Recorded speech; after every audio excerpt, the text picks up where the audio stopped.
Greetings from the Cooperatives Unit of the International Labour Organization in Geneva. Congratulations for the organization of the 14th National Festival of Superior Cooperatives, and many thanks to the Ministry of Cooperatives, Social Welfare and Labour for giving us the opportunity to share this video message with you.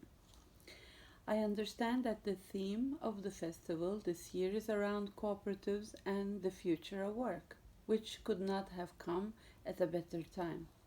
The ILO, which is the specialized agency of the United Nations responsible for the world of work, is turning 100 years old. And its constituents, namely the member governments, workers and employers organizations, have been discussing what is the future of work we want and how do we contribute to moving towards such a future. As a result, the International Labour Conference adopted a Centenary Declaration in June this year. The declaration looks to the future of work with a focus on enabling people to benefit from the changes in the world of work. The declaration mentions cooperatives and the wider social and solidarity economy when it calls for the need to create an enabling environment for entrepreneurship and sustainable enterprises.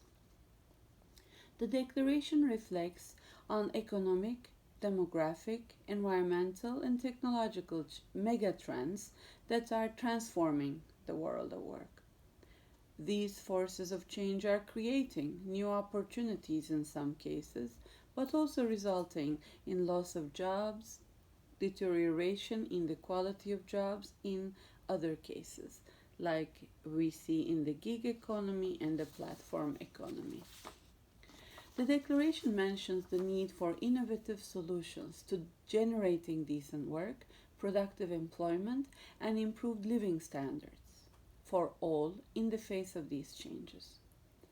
Through its principles of solidarity, self-help, mutualism, and its tenets of democratic governance, autonomous, independent management from authorities, reinvestment of surplus to the communities, and voluntary and open membership, co-ops are well positioned to actively contribute to shaping this future of work we want. In this context, we are keen to ensure that cooperatives contribute to advancing decent work in this changing environment.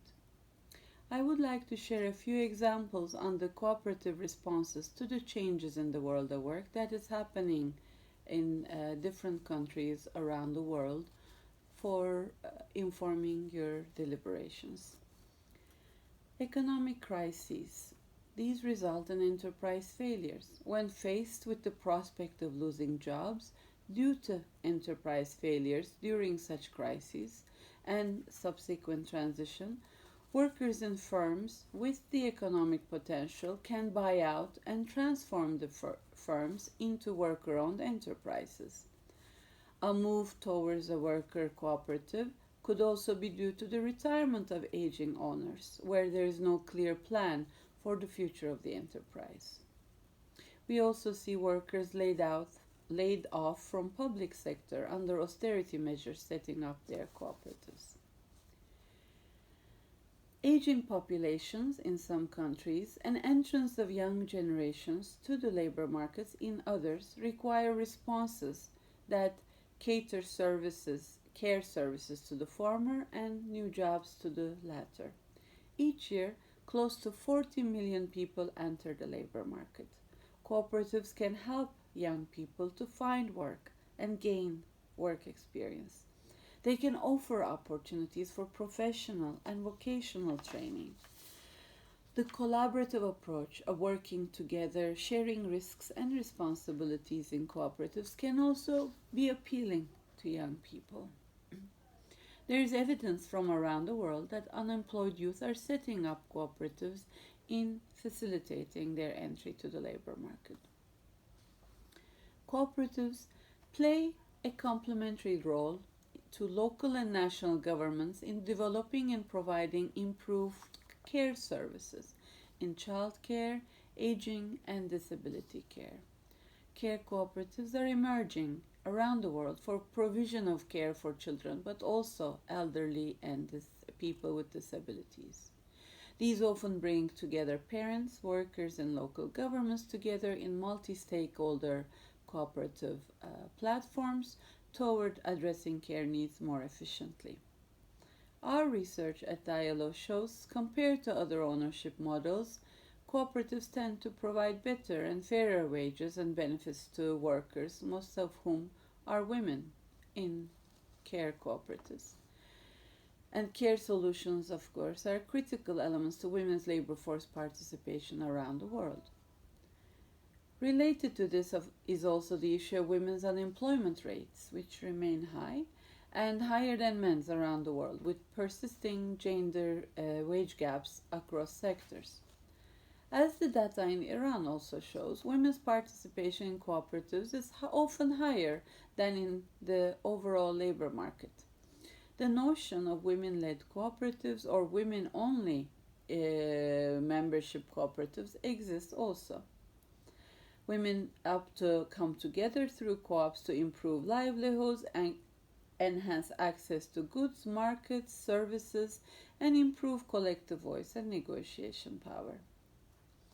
Cooperatives can play a role in lifting constraints to women's participation in the world of work by promoting equality of opportunity of treatment, including through pay equity and provision of services like care, transport, and financial. Existing cooperatives need to do the digital transition to be better integrated into the new economy. Training opportunities to help them make this transition need to be available to them. Cooperatives can also help strengthen voice and representation of workers in the platform economy, in the gig economy, using technology. Gig economy workers are using the cooperative model to gain negotiation power for their members, including through the use of online applications that are worker and cooperative owned. Climate change concerns are affecting the world of work in various ways. Cooperatives can be instrumental in ensuring a just transition while working on climate change adaptation and mitigation. Mutual insurance for crops, diversification of crops, energy saving, irrigation and construction techniques are some adaptation strategies that cooperatives can use. Prominent examples in mitigation include forestry cooperatives that can protect the forest from disappearing, including due to fires. Renewable energy cooperatives are important as they ensure community engagement and contribute to the creation of green jobs. To conclude, I would like to say that today there are growing calls for new forms of business and new models of growth. The world needs innovative solutions to improve employment opportunities and working conditions. Although cooperative model may not be able to provide a comprehensive response to all these demographic, technological, environmental, and economic changes facing the world today, they have a unique opportunity to innovate and contribute to shaping the future of work we want. Having an enabling environment for these new types of cooperatives is key. New regulation that provides the legal support for startup and growth of new types of cooperatives need to be developed and adopted with an eye for the rights and protection of workers, members, and users of cooperatives.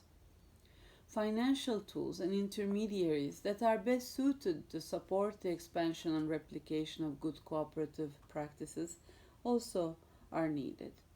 A better understanding on cooperatives requires their inclusion in education and training curricula, not just in economics and business, but also law. At the ILO, we remain committed to advancing decent work in the social and solidarity economy in general and in cooperatives in particular. Iran has come forward on the issue of cooperatives at many high-level discussions at the ILO's governing body meetings and international labor conferences. More specifically, I would like to mention our appreciation for Iran's continued collaboration that contributed to the adoption of the Guidelines on Statistics of Cooperatives at the 20th International Conference of Labor Statisticians last year. We wish you a successful 14th National Festival of Superior Cooperatives and look forward to hearing about the results of your discussions and the steps you identify in moving cooperatives forward for the future work. Thank you.